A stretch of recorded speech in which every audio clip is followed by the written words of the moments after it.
Jupiter हमारे सौरमंडल का सबसे बड़ा ग्रह है। यह इतना बड़ा है कि इसमें 1300 पृथ्वी समा सकती है। इससे बड़ा कोई भी ऑब्जेक्ट हमारे सौरमंडल में नहीं है। अगर पूरे सौरमंडल के ऑब्जेक्ट्स को एक कर दिया जाए तब भी जुपिटर उनके दुगने से भी ज़्यादा बड़ा होगा।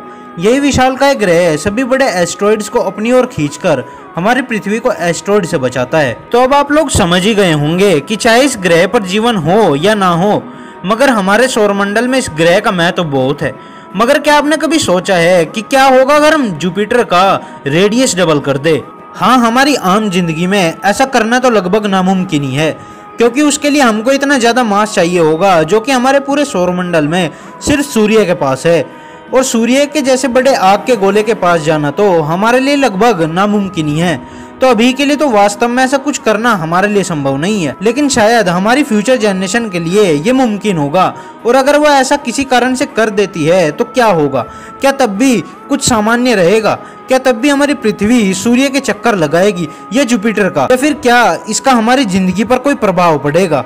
तो आज की इस वीडियो में हम यही जानेंगे कि जुपिटर का रेडियस अगर डबल कर दे तो क्या होगा। तो सबसे पहले अगर जुपिटर में होने वाले बदलावों की बात करें तो जुपिटर का रेडियस दुगना करने से जुपिटर का सबसे बड़ा तूफान द रेड जाइंट 4 गुना से अधिक बढ़ जाएगा और जुपिटर के वातावरण का घनत्व भी बढ़ जाएगा।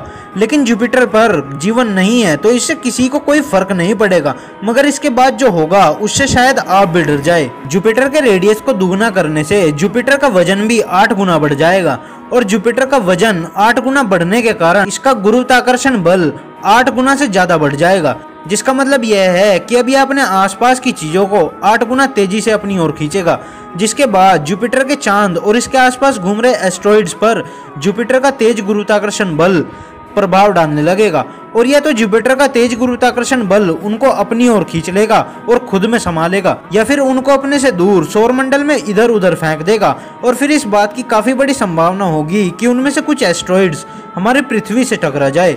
और जिस तरह से डायनासोर्स का अंत हुआ था और उसी तरह संपूर्ण मानव जाति का अंत भी हो जाएगा। लेकिन चलिए एक पल के लिए ये मान लेते हैं कि कोई भी एस्ट्रॉइड हमारी पृथ्वी से नहीं टकराता और हम अभी भी जिंदा है और सब कुछ देख सकते हैं। तो फिर अब आगे क्या होगा, तो चलिए देखते हैं। तो अब जुपिटर अपने वजन के बढ़ने के कारण सूरज के और पास आ जाएगा और इसी के साथ मंगल, पृथ्वी, शुक्र और मरक्यूरी तीनों का ऑर्बिट सूरज के और पास चले जाएगा, जिससे पृथ्वी का तापमान बढ़ जाएगा और पृथ्वी का वातावरण धीरे धीरे करके बिल्कुल बदलकर शुक्र की तरह हो जाएगा और फिर पृथ्वी पर जीवन का अंत हो जाएगा। तो आपने देखा किस प्रकार से किसी एक भी ग्रह में बदलाव आने के कारण पूरे सौरमंडल में बदलाव आने लगते हैं। और अगर किसी भी चीज के साथ छेड़छाड़ हुई तो उससे पृथ्वी पर जीवन किस तरह सदा के लिए खत्म हो सकता है। लेकिन अभी बदलावों की सूची खत्म नहीं हुई है। आप लोगों को शायद विश्वास न हो, मगर जुपिटर के रेडियस में बदलाव करने से हमारे सूरज में भी बदलाव होने लगेंगे।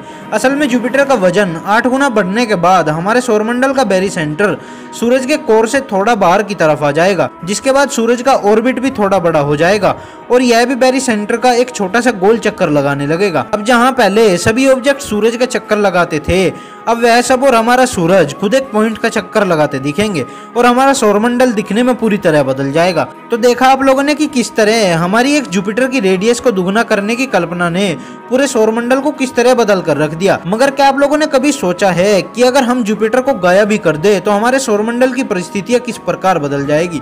अगर नहीं सोचा तो सोचना शुरू कर दीजिए, क्योंकि बहुत ही जल्द मैं इस टॉपिक पर एक वीडियो लाने वाला हूँ। तो बस आज के लिए इतना ही। और अगर आपको ये वीडियो पसंद आई हो तो इसे लाइक करने के साथ साथ अपने फैमिली और फ्रेंड्स के साथ शेयर जरूर करना। और अगर आप नए हो इस चैनल पर तो ऐसे इंटरेस्टिंग वीडियोस को देखने के लिए चैनल को सब्सक्राइब करने के साथ साथ नोटिफिकेशन बेल को भी ऑन कर लेना, ताकि आप देख सकें हमारा वीडियो सबसे पहले। तब तक के लिए बाय और मिलते हैं नेक्स्ट वीडियो में।